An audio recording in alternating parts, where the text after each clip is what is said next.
नमस्कार, एक बार फिर से आप सभी का स्वागत है। रीट 2020 का जो सिलेबस हम कर रहे हैं उसमें पहले हम 3 वीडियो में पढ़ चुके हैं। घातांकीय नियम, बीजीय व्यंजक और सरल समीकरण। आज जो हम चैप्टर लेने वाले हैं वो है समीकरण। बहुत ही इजी चैप्टर है।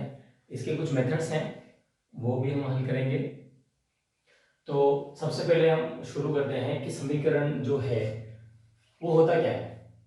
तो जैसा कि हमने पिछले वीडियो में देखा था, जैसे कि 4x+8 है, तो 4x+8 इसमें जो x है वो तो क्या है, चर है। और जो 4 है और ये 8 है, ये दोनों क्या है, अचर राशि है। चर का मतलब ये होता है कि जिसका कोई भी मान निश्चित नहीं है, जो हमने पिछले वीडियो में पढ़ रखा है। और ये अचर है, इनके निश्चित मान है। जैसे 4 है तो 4 है, ये 8 है तो 8 है, इसको कोई हम बदल नहीं सकते हैं। लेकिन चर की जगह हम क्या है, 10 भी रख सकते हैं, 5 भी रख सकते हैं, 2 भी रख सकते हैं, इस तरह से। तो ये जो चर और अचर की बात हो रही है, 4x+8, तो ये तो व्यंजक हुआ। लेकिन यदि इसके आगे हम बराबर का निशान लगा दें और उस तरफ कोई संख्या लिख दें हम 16, तो जैसे ही हमने बराबर का निशान लगाया और उधर संख्या लिखी है 16, तो यहां पर क्या होता है, ये एक समीकरण बन जाएगा। समीकरण और पहचानेंगे कैसे, तो सबसे पहले पहचानने का जो निशान है वो है बराबर का निशान, जिसको हम समता का निशान भी कहते हैं या इक्वलिटी कहते हैं इंग्लिश में, इक्वलिटी। तो इक्वलिटी से पता चलेगा कि ये इक्वेशन है, समीकरण है। और जो 16 लिखा हुआ है उस भाग को हम क्या कहेंगे, RHS, राइट हैंड साइड। और जो 4x+8 लिखा है उसको हम कहेंगे LHS, यानी लेफ्ट हैंड साइड। तो जैसा कि अपन ने समीकरण में देखा कि समीकरण में किन किन चीजों की आवश्यकता होती है, जैसे ये x है तो हमें चर की आवश्यकता भी रहेगी। बिना चर के हम समीकरण नहीं बना सकते, ठीक है। तो यहाँ पर क्या हो गया, समीकरण यानी कि एक तरह से लिखें तो LHS बराबर RHS, तो ये एक समीकरण का रूप हो जाएगा। और बराबर का होना बहुत ही आवश्यक है। तो ये हो गया समीकरण, इसके बारे में हमने समझ लिया। समीकरण जैसे और भी बहुत सारी समीकरण हो सकती है, इसका जैसे सामान्य रूप अपन लिखे हैं इस समीकरण का, तो ये क्या होगा, ax+b बराबर c। और इसमें केवल एक चर है, तो ये क्या हो जाएगा, एक चर वाला समीकरण। अगर जैसे कि अगर यहां पर लिखा हो ax+by बराबर c, तो ये भी एक समीकरण है, लेकिन ये कितने चर वाला समीकरण है, दो चर वाला समीकरण है। यहां पर क्या है, x, ये भी चर है और y भी चर है। तो यहां पर दो चर आ गए, इसलिए इसको हम क्या कहेंगे, दो चर वाला समीकरण। और इसको क्या कहेंगे, एक चर वाला समीकरण। इसमें एक और चीज आएगी, जैसे हमारे पास जैसे समीकरण लिखा था 4x+8 बराबर 16, तो मैं ये कहूं कि इस समीकरण की घात, समीकरण की घात कितनी है, समीकरण की घात कितनी है। अगर अपने से पूछा गया सवाल में कि समीकरण की घात कितनी है, तो हम देखेंगे कि यहाँ पर जो भी चर राशि है उसकी सबसे बड़ी घात कितनी है। तो यहाँ पर चर राशि कितनी है, x है, और उसकी सबसे बड़ी घात यानी कि वो घात कितनी है, 1 है। तो हमारे समीकरण की घात कितनी हो जाएगी, 1 हो जाएगी। अगर ऐसा हो, जैसे कोई सवाल है 4x² प्लस y² बराबर 3, ये कोई समीकरण दे रखा है। तो अब यहाँ पर सवाल हो कि समीकरण की घात कितनी है, तो हम यहाँ पर देखेंगे कि ये दोनों चर एक साथ लिखे हुए हैं, जिनको अपन एक ही गिनेंगे। तो यहाँ पर x के ऊपर कितनी घात है, 2 है, और y के ऊपर कितनी घात है, 1 है। तो ये दोनों मिला के कुल कितनी घात हो गया, 3। और इधर y के ऊपर कितनी घात है, 2। तो बड़ी घात कितनी है, 3, इसलिए समीकरण की घात कितनी हो जाएगी, 3 हो जाएगी। तो ये समीकरण का रूप, समीकरण बनाने के लिए किन किसकी आवश्यकता होती है और उसकी घात कैसे निकालते हैं, ये हमने पढ़ लिया। अब हमारे समीकरण को हल करना है। तो जैसे यहाँ पर कोई समीकरण दे रखी है 2x+6 बराबर 12, तो इस समीकरण को जैसे हल करना है तो हम क्या करते हैं कि जो चर है उस चर वाली राशि उसको यही रखा, प्लस का जो 6 है, प्लस का जो 6 है उसको हम क्या करते हैं दूसरे पक्ष में ले जाते हैं, यानी हम क्या कर रहे हैं उसका पक्षांतरण कर रहे हैं, तो समीकरण जो हल करने की विधि है उसमें क्या आता है, पक्षांतरण करना।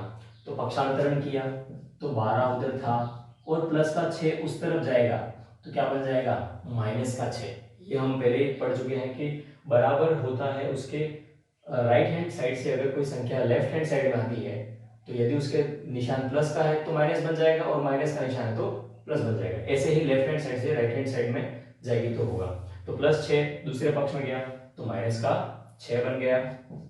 अब इसको सोल्व किया, 2x बराबर 12 में से 6 गया तो कितना आया, 6। अब 2x बराबर 6 है तो x का मान अपने को ज्ञात करना है, x को यही रहने दिया और 2 का पक्षांतरण किया। अब यहाँ पर ध्यान रखना है कि 2 यहाँ पर किसी चर के साथ गुणा हो रहा है या गुणा हो रहा है, तो जब गुणा होता है तो क्या होता है कि जो संख्या है वो जाएगी दूसरी संख्या के बटे में, भाग में जाएगी और उसमें भाग देगी, तो ये कट जाएगा, 2 2 3 दूनी 6। तो x का मान कितना आ गया, यहाँ पर आ गया x का मान 3। तो यही है कि समीकरण जो है उसको हल करने का मतलब है कि उसमें जो चर राशि दे रखी है उसका मान ज्ञात करना है। ठीक है, अब तो दूसरा इसमें है भिन्न ज्ञात करना। अब यहाँ पर अपने पास कोई सवाल दे रखा है, जैसे किसी भिन्न का हर अंश से 1 अधिक है, यदि अंश तथा हर दोनों में से 1 घटाया जाए तो भिन्न 1/2 प्राप्त होती है, तो भिन्न ज्ञात कीजिए। तो इस तरह के सवाल परीक्षा में आते हैं तो हमें क्या करना है, सवाल को 2-3 बार अच्छे से पढ़ना है, उसको लिखते जाना है जैसा जैसा सवाल में कह रहा है। तो सवाल में सबसे पहले क्या कह रहा है, किसी भिन्न का हर यानी हर की बात हो रही है, अंश से 1 अधिक है, तो अब अपन क्या करें कि अंश को मान लें, अंश मान लिया अपन ने x है तो हर ऑटोमेटिक कितना हो जाएगा, x प्लस 1 अधिक है यानी कि x प्लस 1 हो जाएगा। यदि अंश तथा हर, अब जैसे अंश और हर आ गया अपने पास तो अपने पास जो भिन्न बनी वो क्या हो जाएगा, x बटा x प्लस 1, ये अपने पास भिन्न हो गई। अब इसमें क्या कह रहा है कि अंश और हर दोनों में से 1 घटाया जाए, तो अब अपन क्या करते हैं, अंश में 1 घटा दिया और हर में भी 1 घटा दिया। जब ये 1 घटाया तो अपने पास भिन्न कितनी आ गई, 1/2। तो ये अपने पास जो समीकरण है वो बन के निकली। अब इस समीकरण से अपन भिन्न ज्ञात करते हैं, जैसे x माइनस 1 बटा, यहां पर देखना है ये प्लस का 1 है और ये माइनस का 1 है, तो 1 में से 1 गया तो 0, तो यहाँ केवल क्या बचेगा, x बचेगा और बराबर इधर बचेगा 1/2।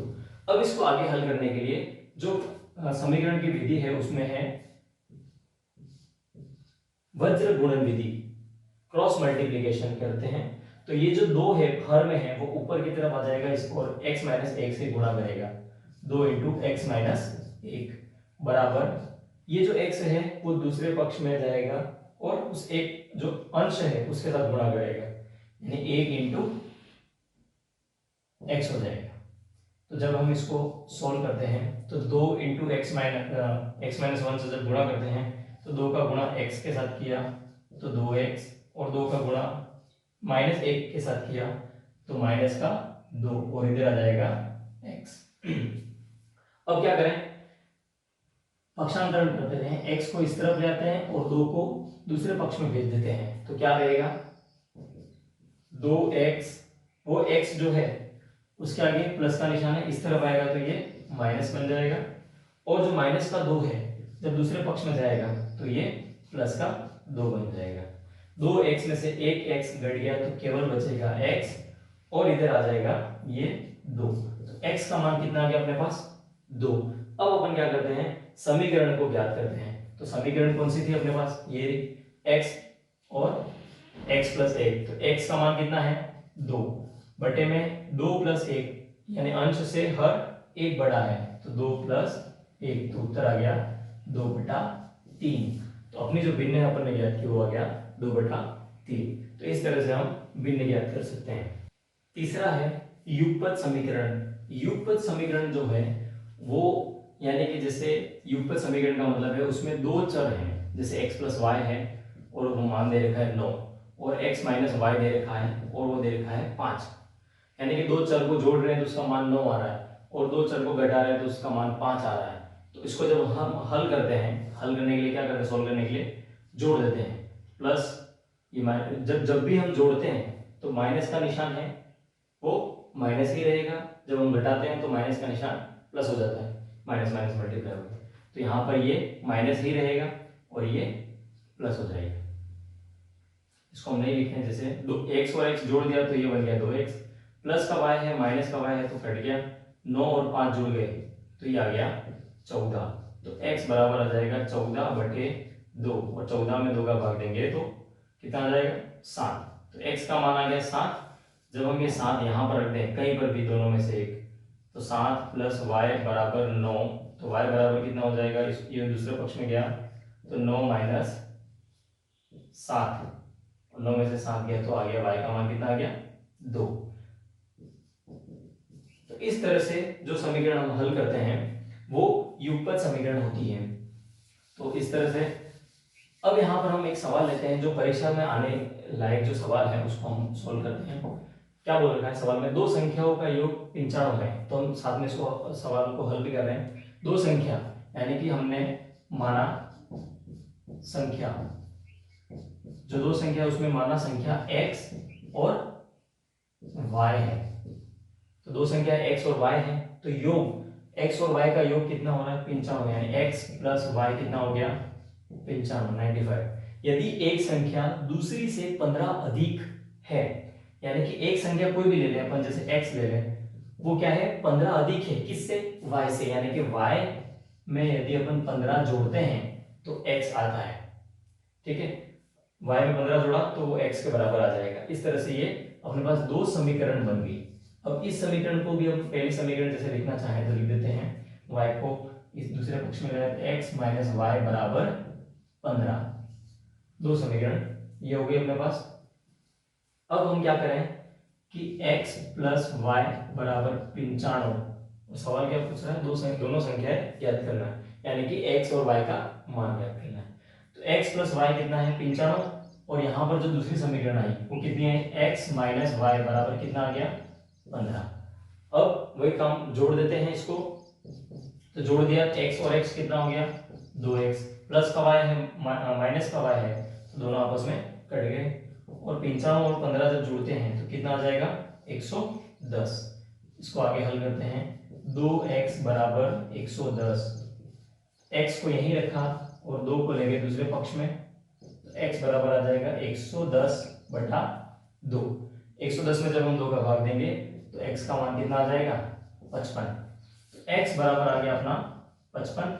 जब हमारे पास x आ गया तो हम किसी भी एक समीकरण में x का मान रख दें तो अपने पास y का मान आ जाएगा। तो जैसे हम दूसरी समीकरण में रखें तो क्या होगा 55 - y बराबर 15, माइनस का y है दूसरे पक्ष में भेजा, और ये जो 15 है इसको दूसरे पक्ष में है, तो इधर आ गया 55, प्लस का 15 है तो दूसरे पक्ष में जब आएगा तो ये बन जाएगा माइनस का 15, और माइनस का y दूसरे पक्ष में जाएगा तो बन जाएगा प्लस का y।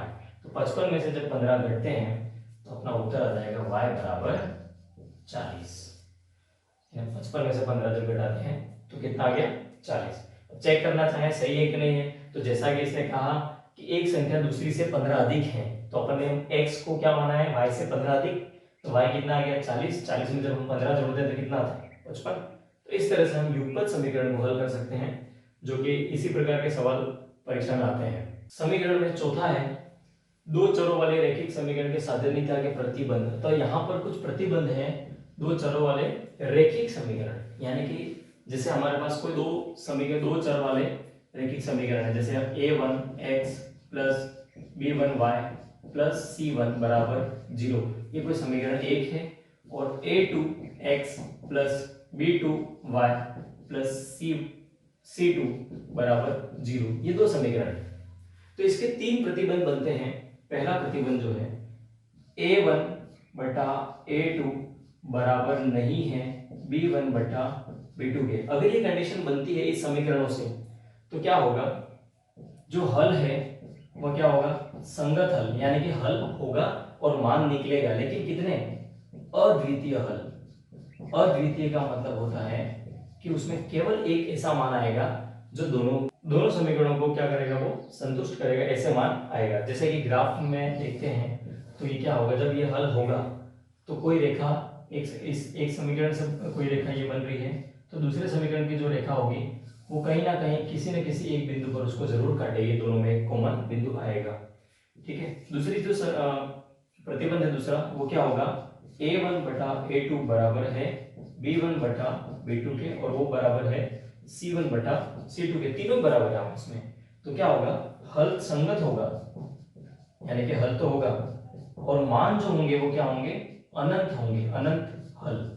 अनंत हल का मतलब हो जाएगा, जैसे ग्राफ में देखें, यानी कि जो पहली समीकरण है उसकी जो रेखा बनेगी और दूसरे जो समीकरण उसको जो हम मान निकालेंगे तो वो भी इसी रेखा पर बनेगी, यानी कि दोनों एक दूसरे के ऊपर बनेगी, यानी कि सारे के सारे मान दोनों में कॉमन आएंगे।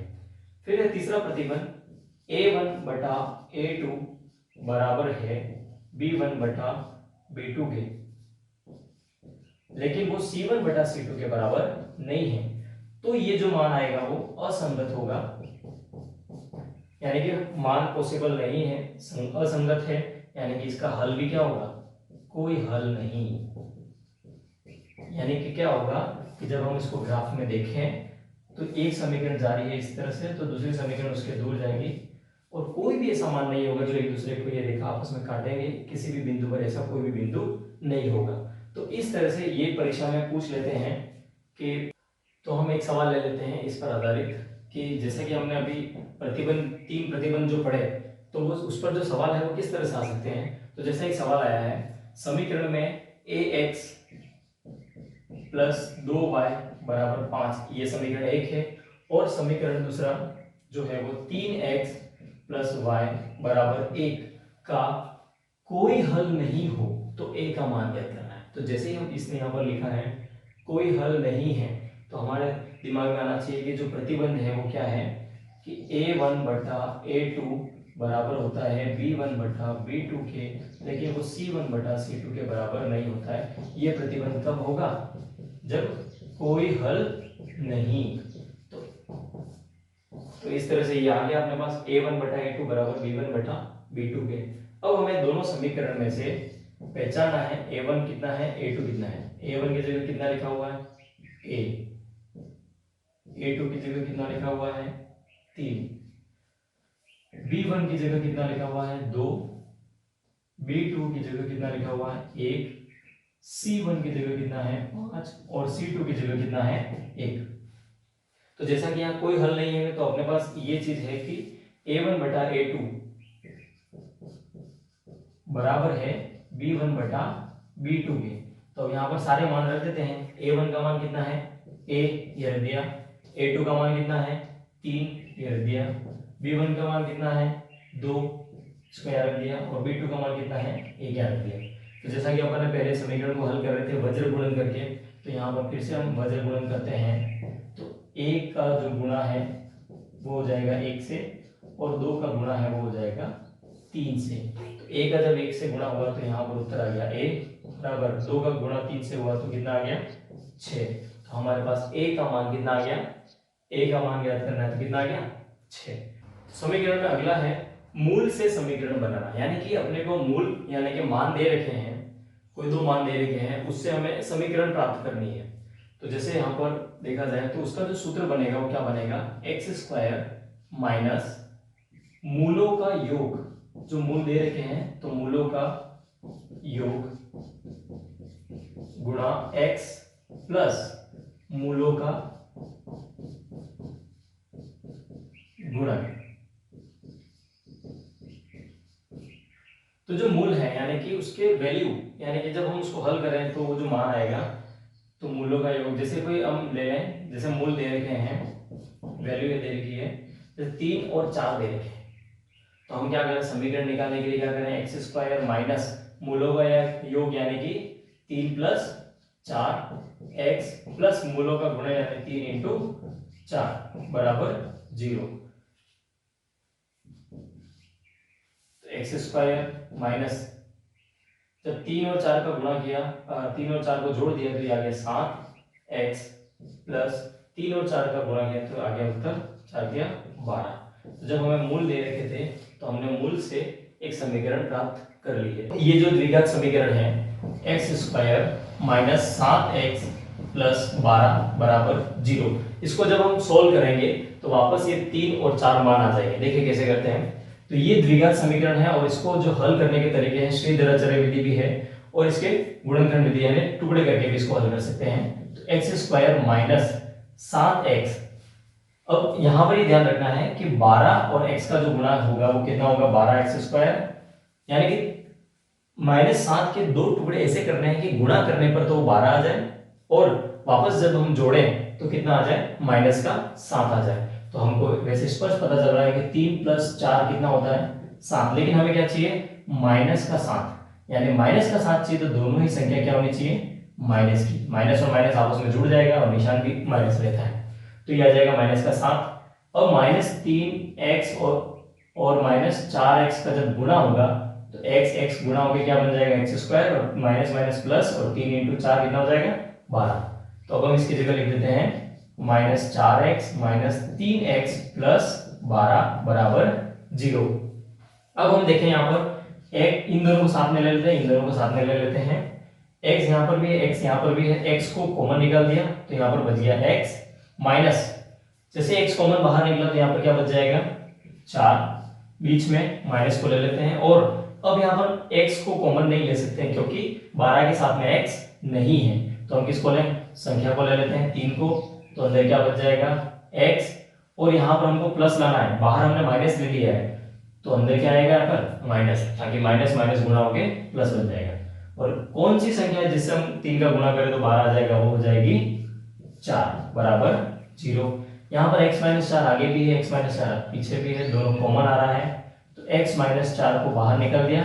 जैसे x - 4 को बाहर निकाला तो यहाँ पर क्या बच गया x माइनस, और यहाँ पर x - 4 बाहर निकल गया तो यहाँ बच गया -3। अब हम क्या करें x - 4 को 0 के बराबर ले लें और x - 3 को 0 के बराबर ले लें।